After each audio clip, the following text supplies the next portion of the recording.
Bob Crane's brutal death was one of Hollywood's biggest secrets for more than 40 years. Now, though, his own son is speaking up. And what he says backs up everything people thought they knew about the case. This isn't just the sad story of how a popular actor died. There are lies, secrets, and the truth that is right in front of everyone. Bob Crane wasn't just another actor trying to make it in Hollywood in the early 1960s. He was very popular. He became famous as the star of Hogan's Heroes, a World War II sitcom that, against all chances, turned a prisoner of war camp into a setting for comedy on TV. He had a beautiful smile and great comedic timing. Crane played Colonel Robert Hogan for 6 seasons. Hogan was an American soldier who was charming and smart, and he always outsmarted the Nazis. Bob Crane was the face of clean American TV in the minds of many people. He was loved by viewers and praised by reviewers. Crane was successful for more than just how good he was in movies. He was loved by the media and had a great way of making people feel at ease. He used to be a music jockey. He had a special skill because he had worked in radio, and he knew how to use charm as a tool. He was nice, easy to relate to, and completely honest. That's what the companies wanted everyone to see, at least. A different picture was taking shape behind the scenes. One that made it seem like the man wasn't completely at peace with himself. Talk was going on even as Crane's star was growing. His co-workers noticed that he was becoming more and more interested in technology, especially recording and video gear. He began to bring cameras and recorders to the set. I thought it was just a hobby at first. Crane was always one of the first people to use new technology. For fun, he would often play around with recording devices. But as time went on, this fascination turned into something much stranger. He began to write down everything, not just rehearsals and goings-on behind the scenes, but also private, personal times. Crane's marriage was starting to fall apart at home. He met his wife in Tertian in high school and fell in love, but fame changed everything. The long hours, the attention from female fans, and the growing space between them. The cracks got too big to ignore soon enough. In 1970, they got a divorce. Crane quickly got married again, this time to Sigrid Valdis, who played his co-star on Hogan's Heroes. But that relationship would not last either. Crane was no longer the hot star of network TV by the middle of the 1970s. His job prospects were getting worse, and he was having a hard time finding work. He played parts in dinner theater shows, which was a far cry from the attention he used to get. A man who used to be the star of one of TV's most watched shows was now playing in small venues across the country, trying to hold on to what little fame he still had. Even though Crane's work was going downhill, things were getting even stranger in his personal life. He was heavily involved in a world that not many people knew about. It was fueled by voyeurism, compulsive behavior, and choices that were becoming more and more questionable. This is where he met the man who would shape the rest of his life and, finally, his death. On screen, Bob Crane was the golden boy, but off-screen, he was falling into a world that few people could have imagined. A man who was pulled between the love of the public and his own obsessions, between the image he sold to the American people and the secrets he kept hidden from everyone else. Not only would what happened next break the illusion, it would also wreck his reputation for good. Though Bob Crane was no longer as well known for his work on TV, his personal life was becoming much more complicated and upsetting. What started out as a simple interest in photography had turned into a total need for it. Crane was writing about more than just his work life. He couldn't stop writing down details about his personal life, especially the times he met women. With tripods, lights, and cameras, he took pictures of everything, often without saying what he was trying to do. Outside of his family, he was still the friendly TV star. But when no one was around, he was consumed by something much worse. During this time, John Henry Carpenter, who was a regional sales manager for Sony Electronics, came into the picture.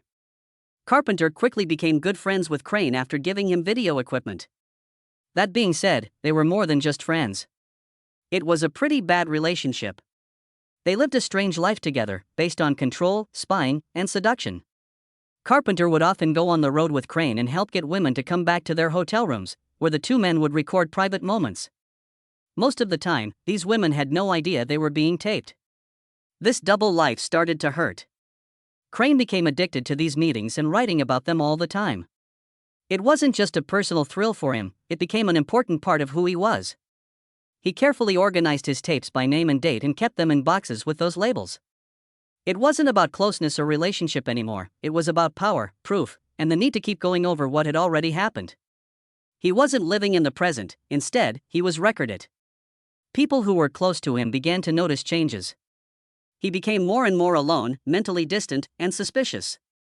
His second marriage was falling apart, and his friendships were getting worse. People used to love this man's wit and charm, but now he was distant, unstable, and consumed by his vices. He became farther away from everything else in his life the more he spent time in his secret world. In spite of his failing job and broken personal life, Crane didn't seem to be able or willing to stop. The man kept filming. He kept collecting, and even though things were getting tense and uneasy, he kept Carpenter by his side. But Carpenter wasn't the type of person who easily let go. There were reports that Crane wanted to cut ties to get away from the way of life that was controlling him. Crane was hiding things from everyone, and he never thought they would be found out. But everything he had worked so hard to build was about to fall apart. His fame, his relationships, and even his carefully guarded private life. In the most public and violent way you can think of. Bob Crane was found dead in his Scottsdale, Arizona, apartment on the morning of June 29, 1978. He had been hit with a baseball bat. The scene was painful and eerily accurate. His body was found in bed with a camera tripod cord around his neck and a lot of damage to his head. The walls and roof were covered in blood, but there were no signs of breaking in. There were no stolen goods and no witnesses right away. The killing was planned and personal, and it shocked the whole country. When Hollywood heard that Crane had died, it was like a lightning bolt. In the beginning, it was just the shocking death of a popular TV star. But as more information came out, the story turned into something much more sexy. The investigators quickly found a maze of videotapes, photos, and tools in the flat. Crane's private life was shown in disturbing detail on dozens of reels of graphic video. Colonel Hogan, who was known for being good, was gone, and in his place was a man who was at the heart of a scary mystery. The investigation quickly turned its attention to John Henry Carpenter. The night before, he was with Crane. After dinner, they talked about how their friendship was getting worse and then went back to their different rooms in the same apartment building. When the police asked Carpenter about it, they found out that the two had been fighting. Carpenter said that Crane told him that their friendship and everything that came with it had to end. Carpenter said he was in Crane's room that night, but Crane said he left and never came back. But police found blood spots in Carpenter's rental car that were the same type of blood as Crane's. There was a problem with what should have been the big step forward. In 1978, there was no DNA technology. The blood in without a murder weapon could not be matched for sure. It became less strong every day. Even worse, some proof seemed to disappear. Blood samples were treated wrong. Important pieces of physical proof were either tampered with or never found. Many of the clues that could have linked Carpenter directly to the crime were lost forever because of how disorganized the early investigations were. The cops knew who it was. They had a reason. Even though there were hints of guilt, they did not have enough proof to bring charges. The picture of Bob Crane kept falling apart as the media frenzy got worse. Every story about his death seemed to be more interested in his private life than in finding the killer. The man who used to make people laugh was now a regular in tabloids. He was known not for his comedy skills but for the bad things that happened around his death. Carpenter was free for years, and since no one else was seen as a real suspect, the case slowly fell out of people's minds.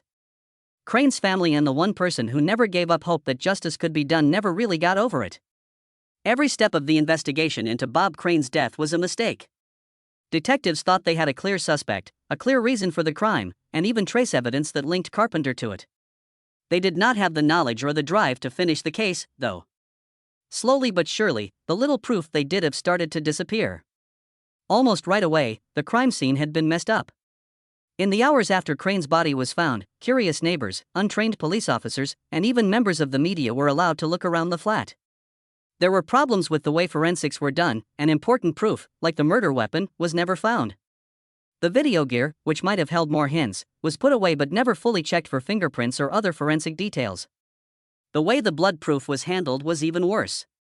Small spots of blood were found in Carpenter's rental car, which was parked just outside the apartment complex. They checked the blood at the time and saw that it was the same type as Bob Crane's. That wasn't enough in the 1970s, though. A blood test was too general, and authorities were afraid it would not hold up in court without DNA. They were put away, but many of them were lost, damaged, or treated in a way that made them useless over time. Still, the need for answers grew. Crane was well known, and the media paid close attention to his death because it was so shocking. But Hollywood didn't want to go any further because it was already having trouble with its image in the 1970s. Crane's secret life was embarrassing, and many people in the business quietly stayed away from him. The case was stuck because it didn't have any public or institutional backing. In the early 1990s, people became interested in it again, when Scottsdale detectives chose to use new technology to start the investigation over again. Finally, DNA research could be used as a tool. The blood samples that were taken from Carpenter's car were looked at again.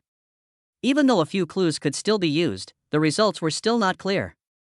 The DNA was broken down, only some of it was present, and it wasn't enough to make a positive match. In 1992, Carpenter was charged with murder. But the trial would end with doubt, just like the first probe did. The prosecution relied on strong hints and guesses during the hearing.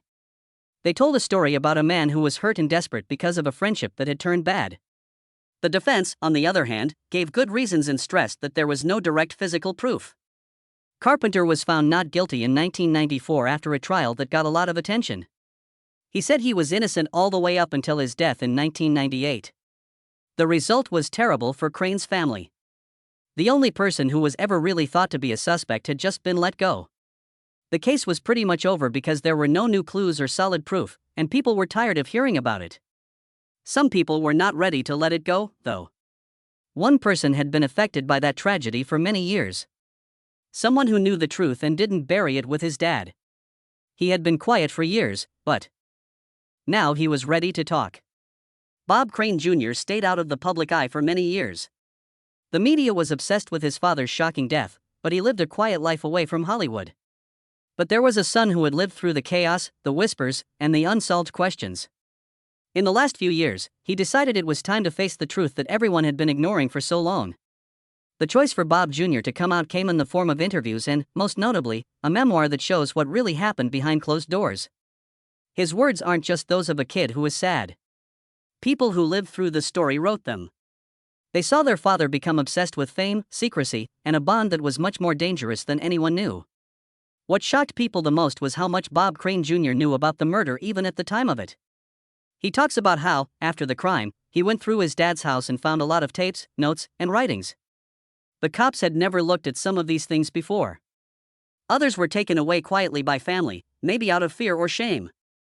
The way of life that Crane Jr. says his father was living was not only careless, but also dangerous. He thinks his dad knew about it too late. He is honest about John Henry Carpenter and says that he is controlling and cunning. Crane Jr. said that his father had tried to get away from Carpenter more than once, but Carpenter always found a way back in. He says that they became friends because they were both obsessed with the same thing, but it turned into a fixation on one person. Carpenter was more than just a friend to him. He said he had to be in charge of Bob Crane's life, even though it was falling apart. The most scary thing about Crane Jr.'s story might be the parts where he says danger signs were ignored.